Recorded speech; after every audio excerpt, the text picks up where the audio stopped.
And all right, coming up in just mere moments, got some audio. Coming up in just mere moments, Ed O'Keefe asked a very bizarre question from CBS, a very bizarre question about Donald Trump and when the president says that he has been falsely accused of being a racist. And a lot of video have now come out proving what Caroline Leavitt says and what Donald Trump says, that the president has been accused of being a racist many, many times. But first, Joan, we're talking about the Potomac River. Yes. And Caroline Leavitt was asked about this yesterday during the White House press briefing. From all over to come to the nation's capital. Is he worried that by the summer, the Potomac River will still smell like poop? He is worried about that, which is why the federal government wants to fix it, and we hope that the local authorities will cooperate with us in doing so. Also, Joan, from what I understand, now the Potomac River is now known as the Poop-tomac River. Poop-tomac, yes. Poop-tomac River. It runs like literally right by the Thomas Jefferson Memorial, which a lot of people will be there. The Arlington Cemetery, it runs right past there. I mean, what I wonder is, okay, so when you're in Washington, D.C., and you're just like walking around, can you smell it? Not on a normal day, no. So you gotta be like right up in there, if you know what I mean. Well, I think do people swim in the Potomac? No, but people do fish there. Not now. Well, not now, but it's also a source of drinking water for millions of people in that area. They're saying that the water is safe. They're not even issuing a boil water advisory. Are you kidding me? There are 240 million gallons of poop that has flowed into the river, and they have not issued a boil water advisory. And you're telling me it won't spawn a mutant? I think the chances are good now that it will. It's probably going to go through like water processing plants and that kind of thing, right? It does. But because there's so much, it's not, there's a lot of solids in there. So think of all the toilet paper and all of that. I mean, it can clog drastically the current system. It's overwhelming how devastating this is. They're calling it an ecological disaster. This is for people that are just joining us, we wrapped up the last hour talking about this sewage leak that is coming from the state of Maryland into the Potomac River, and the Potomac River runs through Washington, D.C. So it's going to be a big issue. Yeah, apparently people can smell it. So if you're just walking around, you can smell it? People can and have been smelling sewage in and around the Potomac River, being described as vile and putrid, horrific, like being trapped in a porta-john. But see, if you're asking about can you smell it on a normal day, no, you cannot. But can you smell it now? I would imagine, yeah. Okay, but I want you guys to think about this. Think about, you said 9 months it's going to take for this thing to get cleared out? Yeah, because it's a like a ruptured, almost like a main, but it's an underground underwater pipe. So imagine what it's going to be like in August. Yeah, yes. You're going to have even more poop in the Potomac River. Well, specifically, and it's going to be really hot. What'd you say? E. coli apparently is just feasting. Well, that's why President Trump is calling on the local leaders to get on their duff and get this fixed. Now, the Washington Water Company, I don't know if you've seen any of this, but the new leader of the Washington Water Company was out there talking about when he joined the company, hey, this place is too white. There's too many white men. So he kicked everybody out, put a DEI staff in. Oh, man. All right. So would you want to be affected by DEI staffing and money spending during a winter storm with no power, or when there's an overflow of poop in the river? At least people can get away from the smell. Like, people couldn't get away from the cold here. But the DEI thing. But 9 months, though? 9 months of poop air. I don't understand why it takes 9 months to fix it. Like, that's a lot of poop. Well, I know it's a lot of poop, but, I mean, you can... It's an old system, Whatever. All right, moving right along. It is 6:11, Nashville's Morning News on Super Talk 99.7. Yesterday, during the White House press briefing. Where or when does the president believe he's been falsely called racist? So that is Ed O'Keefe, CBS. Do you know what I wondered as I was trying to sort of dissect, as I'm way overthinking this? Is Ed O'Keefe saying that, because think about what he said, when has Donald Trump been falsely accused of being racist?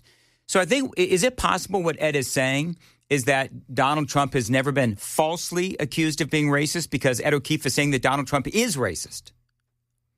Is it possible that's what he meant? I don't know. But this is what Caroline Levitt said about all of it. You're kidding, right? I will pull you plethora of examples. I'm going to get my team in that room to start going through the internet of radical Democrats throughout the years, Ed, who have accused this president falsely of being a racist. And I'm sure there's many people in this room and on network television across the country who have accused him of the same. In fact, I know that because I've seen it with my own eyes. All right, so part of me wants to go back, of course, and find all of the videos of the comments on The View, MSNBC, and CNN. But here's one example. I kid you not, friends. This took me like 30 seconds. This is CNN Tonight. I'm Don Lemon. The President of the United States is racist. So there you go. Now, Ed O'Keefe is probably going to say, well, Don Lemon doesn't count, because I would say Don Lemon doesn't count because everything he reports is actually untrue. So there you go. So there's that aspect of it. Joan, I don't think you were listening, but here's my take on Ed O'Keefe's question. Because he said, when has Donald Trump ever been falsely accused of being a racist? I'm focusing in on the word falsely because I think that Ed O'Keefe is implying that Donald Trump is a racist. Am I thinking too much on this? No, I think you're nailing it. I think that's it, yeah. Vox had an article when he was running, or I guess after he was elected, 2016, Trump's long history of racism from the 1970s to the 2020s. We watched Politico. We watched 20 Trump rallies. His racist anti-immigrant rhetoric. ABC News, racist, crude comments at Trump's Madison Square Garden rally. It goes on and on. I mean, here's more audio. He is a thin-skinned racist bully. He has been racist. There has never been a president in American history who has been as so openly racist. A racist in chief. The president oftentimes resorts to very bigoted, xenophobic, Islamophobic, racist rhetoric. So in order of appearance, you've got Elizabeth Warren, Hillary Clinton, Joe Biden, Rashida Tlaib. Although that may have been AOC, that person was behind a mask. And Ilhan Omar. So again, I think it was just a bizarre question, but, you know, here's the thing about Donald Trump and Caroline Levitt. They'll deal with all of this like they always do. I think that Ed O'Keefe made himself look really silly, but I think that there's probably a method to his madness, and maybe what he was basically trying to do was imply that Donald Trump is a racist. I don't believe that the president is. She also, by the way, defended the president's record in helping all Americans and Black Americans. His policies are advancing opportunity and prosperity for all Americans through record tax cuts, through the Trump accounts that all Americans can access regardless of race. These are a great thing for the next generation of Americans. Absolutely. So we're going to get into some of the specifics as far as what has Donald Trump done for Black folks and all folks. So Caroline Levitt talking about the Trump accounts, right? So if Donald Trump were racist, wouldn't those Trump accounts only be for white kids? Obviously, they're not. Obviously, Donald Trump is trying to help all Americans. The president has also awarded hundreds of millions of dollars in additional funding to strengthen educational outcomes at historically Black colleges and universities across the country. Yep, 2019. He gave these HBCUs a permanent revenue stream in the Future Act, total from what I can see, $1.34 billion. But here's the thing. Donald Trump spends his time trying to help all Americans. You give people a fair shot. That's all most folks want is a fair shot. Just get out of their way. And that's what deregulation is all about. And so Donald Trump has been trying to lower taxes. He has lowered everyone's taxes. everyone gets a higher standard deduction. You lower everyone's grocery prices. You lower inflation for everyone. You give everyone a child tax credit. You know, the other thing that Donald Trump did was save lives. I want you to think about this, and I've been talking about this. Donald Trump, you know how many black lives Donald Trump saved when he sent the National Guard into Washington, D.C.? Many. Same with Memphis, where he sent in the National Guard, and he had all kinds of agencies in Memphis. This lady, at the event yesterday, she really hit it out of the park. This was a very touching moment that everybody's talking about. Listen to this. One thing I like about him, he keeps it real just like Grandma. I appreciate that because I can trust him because he tells exactly how he feels and what he thinks. Thank God for this president because he allowed his people to come to my house to interview me to talk about the murder of my grandson. It seemed like nobody cared. I marched. I rallied. I pulled out other families in the District of Columbia that had murders and did not have answers. Ooh. We marched and we rallied, and nobody heard me, Democrats. Nobody heard me, Democrats. That lady, by the way, her name is Felicia Cook. Her son was murdered on the streets of Washington, D.C. And so she's been out there trying to be an advocate for safer streets. And as you just heard at the end of that soundbite, Democrats who run Washington, D.C., not listening. But you know who did listen? Donald Trump. And then we need National Guard, and which we did years ago. He brought it on. I love him. I don't want to hear nothing you got to say about that racist stuff. And don't be looking at me on the news hating on me because I'm standing up for somebody that deserves to be standing up for. Get off the man's back. Let him do his job. He's doing the right thing. Back up off of him. One of the things that was really touching is that when Donald Trump introduced Felicia Cook, they hugged. I think he gave her a kiss on the cheek. I think she gave him a kiss on the cheek, something like that. But it was really touching. And clearly, as you can hear in the audio, I mean, it was church revival time at the White House. And there was a lot of people there. And I've got some other audio, Sam, of people talking about how great Donald Trump has treated their community. And she asked for the hug. She walked up to him and asked for the hug. Can I get a hug with you, Mr. President? And to back up your points on this, from 2024 to 2025, in the large U.S. city population, the homicide rate fell collectively 21%. There you go. This represented 922 fewer homicides in those reporting cities alone. The decline occurred in 31 of 35 cities tracked for homicides, with some seeing dramatic drops, 41% in Denver, 40% in Washington, D.C. And again, how many lives, and specifically, how many black lives has Donald Trump saved by sending in the National Guard? As these morons are out there, shame! Black Lives Matter! Shame! These people just don't think. Jonathan Fahey is joining us on the Newsmaker Hotline. Jonathan, hope you are doing well. And we do still have the ICE controversy going on in Minnesota. Going to talk about that in a minute. It was really interesting, though. I don't know if you've been keeping up with news here in Tennessee, but earlier this week, we had this story. It was crazy, where ICE was supposedly going to be setting up a detention facility here in Middle Tennessee, in Wilson County, in Lebanon. And so people just, as you can imagine, absolutely freaked out. And you had all the people screaming, shame, and, you know, all of this just stuff that we always hear. And it turns out that it was in error, that the ICE facility was not going to be built in Lebanon, Tennessee, but apparently Lebanon, Pennsylvania. And it was just fascinating how the whole thing played out. Have you, in all your time, have you ever heard of of a mistake like that, where there was an announcement, a mistaken announcement that an ICE facility was opening in a community when it turns out they were talking about a completely different part of the country? No, that's kind of a funny situation. It is also funny that the protesters are all out, which we know it's all orchestrated. So, the whole thing is just like this constant drumbeat. Whatever they're doing, the same old cast of characters are out there protesting.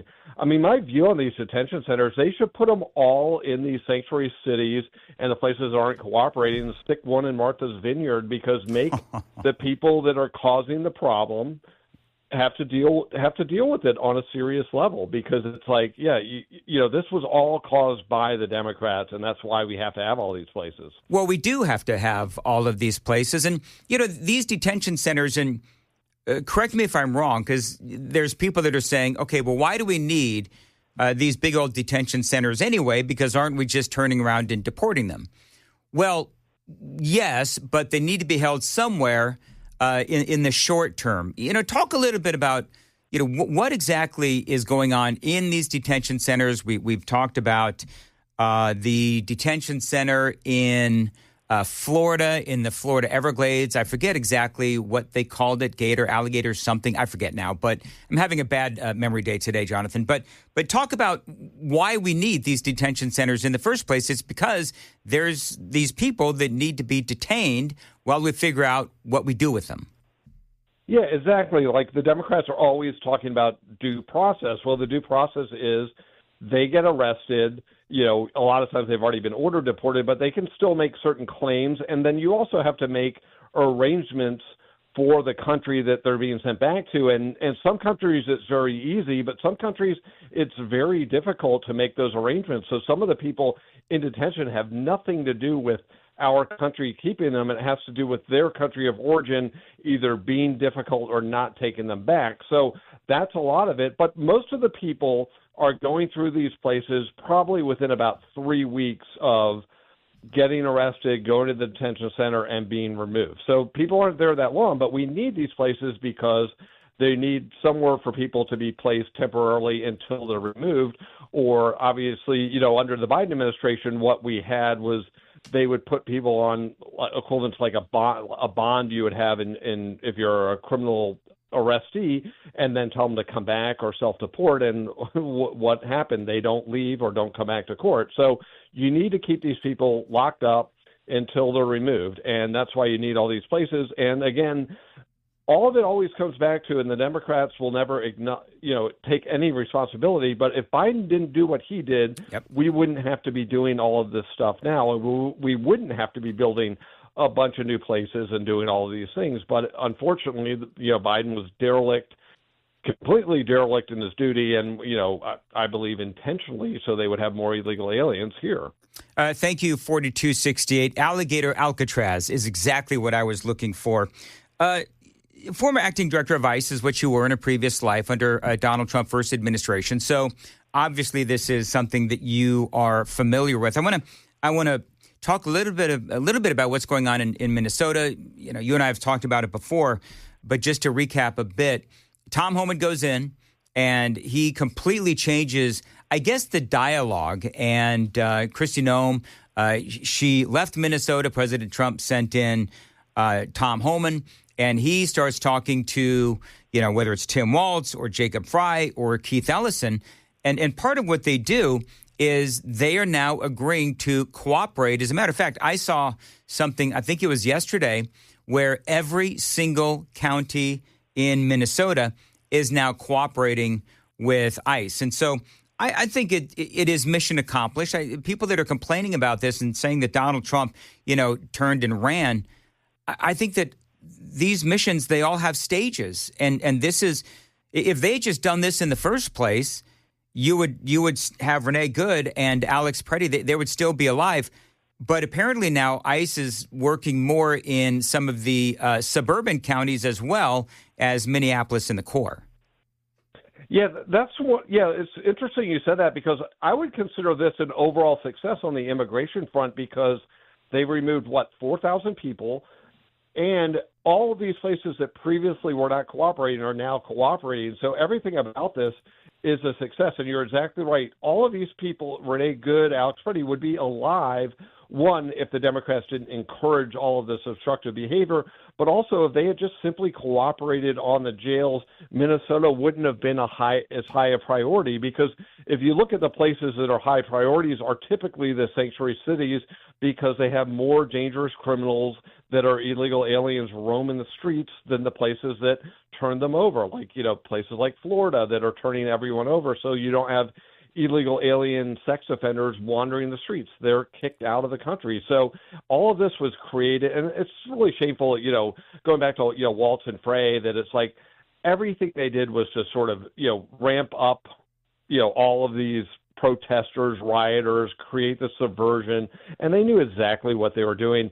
And it's really funny now. Have you seen the things where Tim Waltz wants the government to pay for the losses to Minnesota that occurred because of his riots? That is so ridiculous, Jonathan. I don't mean to interrupt you, but that angered me so much because they want to be paid back for the damage, right? We talked about this a while ago. I would like to know who is going to pay back the American people for all of these Somali fraud that happened in Minnesota, where they stole the American people's taxpayer dollars through all of that fraud, because those were American taxpayer dollars. That wasn't state tax. That was money from COVID. Yeah, exactly. If anyone should be paying money, it should be Minnesota, on the fraud, but also they required so much more federal law enforcement intervention because of their sanctuary city policies that they should be paying the money. And it's really funny, like, Frey and Waltz sort of got a political bump within the Democratic Party because of this.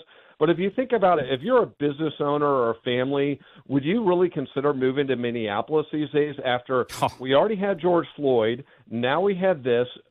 Everyone can see this place is out of control. It's hyper political, and public safety is secondary. I don't think they fathom the long-term harm they've done to their city. I really, just cannot see, like I said, a business wanting to move into Minneapolis these days. Oh, I can't imagine. I think people are going to be fleeing Minneapolis even more than they already were. I want to switch a little bit, change gears here, Jonathan. Let's talk about the SAVE Act. Do you think it's actually going to pass the Senate?